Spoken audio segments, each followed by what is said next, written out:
صل على سيدنا ومولانا محمد وعلى آل سيدنا ومولانا محمد أفضل صلواتك بعدد معلوماتك وبارك وسلم عليه.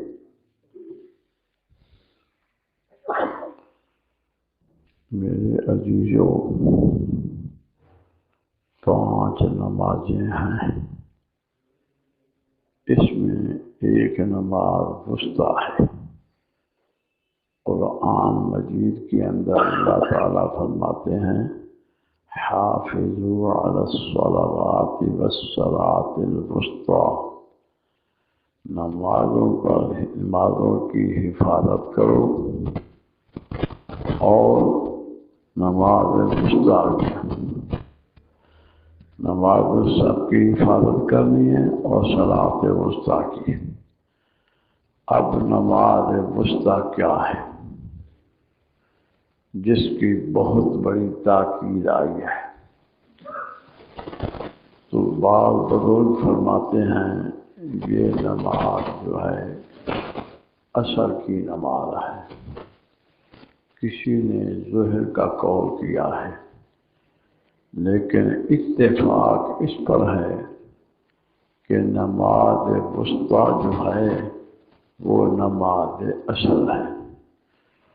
2 نمازیں اس سے پہلے دن کی ہیں، فجر کی اور ظہر کی، اور 2 نمازیں اس کے بعد ہیں، مغرب کی اور عشاء کی۔ تو یہ نماز وسطیٰ ہے۔ اب عصر کی نماز کی جو اللہ رب العزت خاص تعین فرما رہے ہیں کہ اس کی خاص حفاظت کرو، تو اس پر پھر میرے نبی کریم صلی اللہ علیہ وسلم نے فرمایا جس انسان کی نماز عصر قضا ہو جائے کأنما غتل مالہ و اہلہ، ایک شخص ہو جس کی 5 کوٹھیاں بنگلے ہوں، اتنی ہی کاریں ہوں، کئی مربع زمین کی آباد ہوں، کئی کارخانے اور ملیں ہوں، بے انتہا رقم ہو، گھر کے اندر سونے کی کوئی گنتی نہیں ہے، اور کیا ہے جواہرات اور ہیرے جیسی چیزیں اس نے پہنی ہوئی ہیں، گھر میں استعمال ہیں،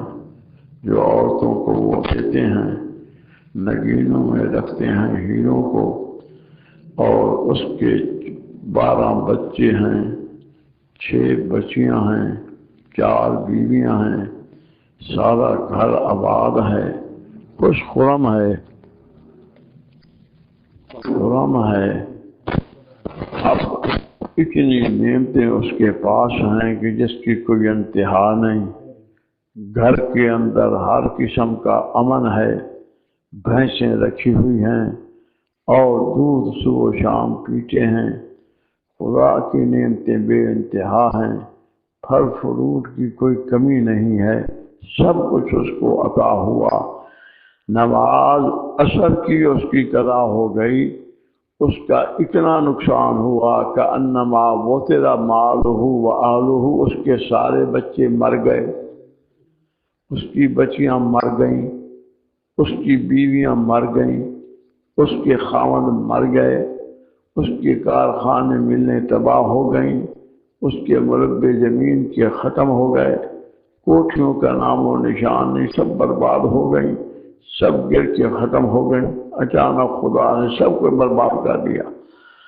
اب وہ انسان جس نے زندگی کے اندر اتنی چیزیں بنائی تھیں، تو سارا سامان اور ساری اولاد اور ساری ملکیت سب کی سب یک وقت تباہ ہو جائے، اب اس انسان پر میرے نبی نے فرمایا کتنا غم، کتنا علم، کتنا دکھ، کتنا درد، کتنا رنج ہوگا، بلکہ اس کی وجہ سے عین ممکن ہے کہ اس کا دل بھی فیل ہو جائے، ہے نا بات ایسے؟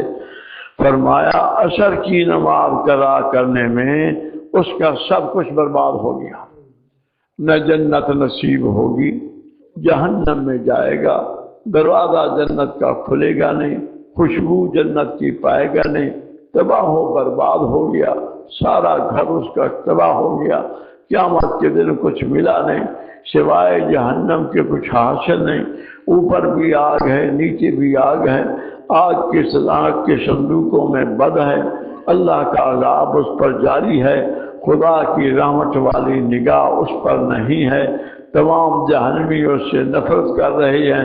اب ایسا بدترین بدبخت انسان کون ہوگا کہ جس کی نماز اثر رہ جائے؟ اب آپ سمجھیں نماز اثر کی خصوصیت کیا ہے؟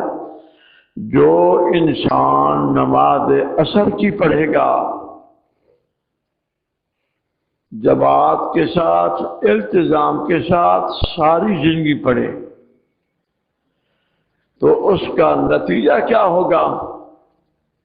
موت کے وقت رب کی زیارت، قبر میں رب کی زیارت، حشر میں رب کی زیارت، جنت میں جا رہا ہے بڑے مزے سے، پتہ نہیں دوزخ کہاں ہے۔ میرے رب کی زیارت کا سب سے بڑا سبب جو عبادات میں رکھا ہے وہ نماز اثر ہے۔ اور اسی واسطے جب انسان فوت ہوتا ہے نا، اس پر موت آتی ہے، چاہے رات کے 12 بج رہے ہوں، چاہے دن کے وہ صبح کے بعد 9 بج رہے ہوں، کوئی ٹائم ہو، موت کے وقت اس کو عصر کا وقت نظر آتا ہے۔ اور اس امت کو اللہ تعالیٰ نے عصر خصوصاً دی ہے، عصر کی نماز خصوصیت کے ساتھ ہے، اور عصر کی خدا نے قسم بھی اٹھائی ہے، والعصر ان الانسان لفی خسر، یہ قسم ہے عصر کی، عبادت بڑی ہے۔ پھر یہ ہے جب انسان عصر کے بعد عصر کی نماز میں شریک ہوتا ہے جماعت کے ساتھ، تو اس وقت اس کو خیال آتا ہے کہ عصر کا وقت ہے، میں نے جا رہا ہے، فوراً نماز کا ارادہ کرتا ہے، شروع کر دیتا ہے، جب پڑھتا ہے سبحانک اللہم و بحمدک، کیونکہ ضرور پڑھ رہا ہے، وتبارک اسمک، ادھر پڑھا ادھر جان رخصت ہو گئے، پکا کامل ایمان ہو کر مرا ہے۔ اور اس لیے بھی ہے کہ میرے نبی کریم صلی اللہ علیہ وسلم نے فرمایا کہ جب انسان قبر کے اندر داخل ہوتا ہے، اب قبر کی زندگی اور اس مکان کو دیکھ لو جس میں ہم نے جانا ہے، اس کے لیے فرش ہم نے یہاں سے بنانا ہے، اس کے اوپر جو ہے اعلیٰ قسم کے گدے ہم نے یہاں رکھنے ہیں، قبر کے اندر جو آرام پانا ہے نا، وہ آرام دنیا میں ہم نے لینا ہے۔ تو جب انسان قبر کے اندر داخل ہو جاتا ہے تو اب فرشتے آ جاتے ہیں، منکر اور نکیر۔ جب یہ فرشتے علیہم السلام تشریف لاتے ہیں، جب یہ تشریف لاتے ہیں، ان کی تشریف آوری پر اس کا روح داخل جب دیکھتا ہے آنکھوں سے تو اس کو عصر کا وقت نظر آتا ہے۔ فرشتے کہتے ہیں مر ربک، تیرا رب کون ہے؟ حدیث میں آیا کہ وہ کیا کہتا ہے؟ دعونی ان اصلی العصر، چھوڑو عصر کا وقت جا رہا، میں نے نماز پڑھنی، پھر بات کر لیں گے۔ جب وہ کہتا ہے کہ میں نے نماز پڑھنی ہے، عصر کا وقت جا رہا ہے، دیکھو سورج کہاں پہنچ رہا ہے، میری نماز کرا، اور یہ تم کہتے ہو کہ عصر کی سوال کر دو، ٹھہرو۔ وہ سمجھتے ہیں کہ جس نے نماز پڑھنی ہے اس کا خدا پر بھی ایمان ہے، رسول پر بھی ایمان ہے، اسلام پر بھی سب کچھ ہے۔ فرشتے کہتے ہیں اچھا آپ نماز پڑھیں، ہم جاتے ہیں۔ یہ ہے نماز عصر کے برکات، نماز عصر کے برکات۔ قبر میں نجات ملی عصر کو دکھا کر، موت کے وقت نجات ملی عصر کو دکھا کر۔ اور یہ بھی یاد رکھنا جب موت آتی ہے نا جب انسان دنیا سے غافل ہو کر آخرت کی طرف راغب، اور اس کا آخری وقت ہوتا ہے دنیا سے جانے کا اور عالم برزخ میں پہنچنے کا، وہ آخری وقت ہے، دنیا کو چھوڑے جا رہا۔ جب وہ یہ کرتا ہے نا تو اللہ رب العزت کی قدرت، میرے عزیزو، یہ ہم سب پر وقت آنے والا ہے، بڑا مشکل وقت ہے۔ تو دنیا کے اندر عصر کے وقت جس مجلس میں بیٹھتا تھا، جس مجلس میں عصر کے وقت مجلس میں سے بیٹھتا تھا، یعنی ذکر کرتا تھا عصر کے بعد، ساری مجلس اس کے سامنے آ جاتی ہے۔ جس سے اب ہم بیٹھے جی شکلیں نظر آئیں، وہ میرا بھائی علی بیٹھا ہے، وہ ہمارے حاجی صاحب حاجی ممتاز صاحب بیٹھے، وہ ہمارے جی عزیز بیٹھے، جی حاجی نواز صاحب بیٹھے، حاجی خوشبو صاحب بیٹھے، یہ سارے اس کو نظر آتے ہیں، وہ کر رہے ہوتے اللہ اللہ اللہ اللہ اللہ اللہ اللہ اللہ۔ اب سب کے بعد اس کے کان میں آتی ہے آواز، سب کی اس کے کان میں آ جاتی ہے۔ جب کان میں اس کے آواز آتی ہے تو وہی کہتا ہے اللہ اللہ اللہ اللہ اللہ اللہ اللہ اللہ، وہ شروع کر دیتا۔ اب ادھر ذکر شروع ہوا، ایمان پر خاتمہ ہو گیا۔ یہ ہمیشہ یاد رکھنا، اگر بری مجلس میں بیٹھتا ہے عصر کے بعد، اللہ بری مجلسوں سے بچائے، اس واسطے مجلس وہی ہے جو نیک ہے، دوست وہی ہے جو نیک ہے۔ اس واسطے مولانا روم رحمۃ اللہ علیہ فرماتے ہیں تا تمانی دور شو اب یار بدو، تا تمانی دور شو اب یار بدو، یار بد بد ترب ودو ازبار بدو۔ فرمایا جب تک ہو سکتا ہے برے کا ساتھ چھوڑ دے، اس کے ساتھ نہ مل۔ برا یار کیا ہوتا ہے؟ فرمایا برا یار برے سانپ سے بھی بدتر ہے، سانپ کاٹے گا شہادت کی موت ملے گی، یہ یار کاٹے گا ایمان لے جائے گا، برا برائی پر لگا دے گا، اس کی نہ حسد جو اس پر خدا کا غضب چل رہا ہے، برے کے پاس بیٹھے ہوئے اس پر بھی خدا کا غضب آ جاتا ہے۔ المرء مع من احبا، انسان اس کے ساتھ ہوگا جس کے ساتھ محبت ہے۔ فرمایا کہ ہر انسان کیا ہوگا؟ کیوں؟ فرمایا کہ کل انسان کیا ہے؟ علی دین خلیل ہی، جس کے ساتھ جاری ہے قیامت میں قبر میں اس دوست والا دین اس کے پاس ہوگا۔ تو اس واسطے فرمایا محبت کس سے رکھو؟ اہل حق علماء سے غایت درجے کی، تاکہ اس کے دین پر ہمیں موت آ جائے۔ کیا ہوگا کہ دین کا کیا فرمایا؟ اعلیٰ دین خلیل ہی کے الفاظ یاد رکھنا۔ انسان پر وہی اثر ہوگا موت کے وقت اور قبر میں جس دین جو اس کے دوست کا دین تھا۔ میرا شیعہ بڑا یار بڑا دوست ہے جی، میرا ایک شیعہ، اب اسی پر یہ مرے گا۔ جو مرزائی کے ساتھ میری تعلقات ہیں، پیار ہے مجھے اس سے، وقت بھی پیار ہو گیا، اسی مرزائی پر مرے گا، مرزائیت پر مان کے مرے گا، ایمان پر نہیں مرے گا۔ میرے نبی کے فرمان کا ٹل ہے کہ ہر انسان کیا ہوگا؟ اعلیٰ دین خلیل ہی، جس کے ساتھ محبت ہے۔ اگر آپ کی محبت نیک لوگوں سے ہے، صلحاء سے ہے، اتقیاء سے ہے، تو انہی والا دین آپ کے پاس ہوگا، چاہے آپ پڑھے کچھ بھی نہیں۔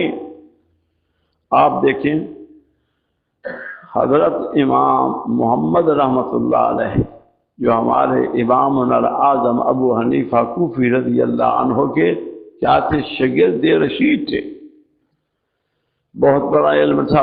جتنی کتابیں ہمارے پاس فقہ کی ہیں نا، تو یہ ساری امام محمد کی تصنیف سے جو ہم نے ہماری کتابیں لکھی گئی ہیں۔ امام محمد رحمۃ اللہ علیہ کی جامع صغیر، جامع کبیر، سیر صغیر، سیر کبیر، زیادات اور مبسوط، یہ 6 کتابیں امام صاحب نے لکھی ہیں، بڑی زبردست۔ تمام وہ کتابیں ان کا جس کو ہدایہ دیکھو تو وہی ہے، شامی دیکھو تو وہی ہے، بحر الراق دیکھو تو وہی ہے، اور مبسوط کتاب ہے وہ تو مستقل امام صاحب کی ساری تصریف پر علامہ شمس الائمہ سرخسی نے اسی پر لکھ دی ہے امام صاحب کی۔ تو میرے عزیزو، امام محمد رحمۃ اللہ علیہ کے پاس ایک خادم حاضر ہوتا تھا، بہت غریب اتنا تھا جس کی کوئی انتہا نہیں، کبھی کھانے کو مل جاتا کبھی کھانے کو نہیں ملتا تھا۔ ایک گائے رکھی ہوئی تھی اس نے، اس کا دودھ تھوڑا سا ہوتا، کچھ بال بچوں کو پلاتا، تو وہ ایک گلاس دودھ کا امام محمد کی خدمت میں پیش کرتا تھا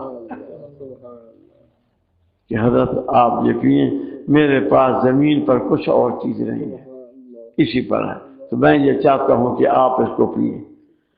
اب وہ امام صاحب تو ساری زندگی جب تک رہا وہ دودھ ہی دیتا رہا، اس کے پاس یہی تھا اور کوئی اس کی جگہ نہیں، جھونپڑی میں رہتا تھا، بڑے عجیب حالات تھے اس زمانے میں، عجیب۔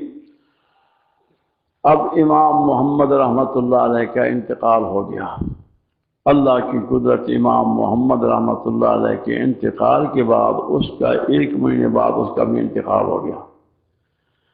ہمارے بزرگوں میں یعنی امام محمد کے شاگردوں میں سے کسی نے خواب دیکھا کہ امام محمد اعلیٰ تخت پر ہیں، داڑھی کے اندر موتی لگے ہوئے ہیں، لباس فاخرہ ہے، بے انتہا عزت فرشتے اٹھائے پھر رہے ہیں، اعلیٰ تخت عالی شان، اور امام محمد کے ساتھ وضو دینے والا بھی بیٹھا ہوا ہے۔ تو امام محمد سے اس نے سوال کیا سیدنا خواب میں کہ حضرت آپ نے تو بڑی دین کی خدمت کی، اس کی خدمت کیا تھی؟ فرمایا اس کے 2 کام تھے، اس کو غیر درجے کی میرے ساتھ محبت تھی، دوسرا اس کے پاس دودھ ہوتا تھا، وہ جو دودھ لاتا مجھے پلاتا، اس کی اس خوراک سے میں یہ کام دین کا کرتا تھا، وہ میری خدمت کر رہا تھا۔ تو اللہ نے فرمایا کہ میرے ایک بزرگ، ایک عالم اور ایک مجتہد فی المذہب کی تو نے اتنی خدمت کی ہے، چل ہمارے ہاں کوئی کمی نہیں، تو بھی وہی جا جہاں وہ ہیں۔ یہ ہوتی ہے دوست، یک زمانہ صحبت با اولیاء، یک زمانہ صحبت با اولیاء، بہتر صد و سال طاعت بیریا، گر ہمیں خواہی کے باشی با خدا، گو نشینی در حضور اولیاء۔ فرمایا تھوڑا وقت اولیاء کے پاس بیٹھ جانا، 100 سال عبادت کرتے رہ جاؤ۔ حضرت نے لکھا ہے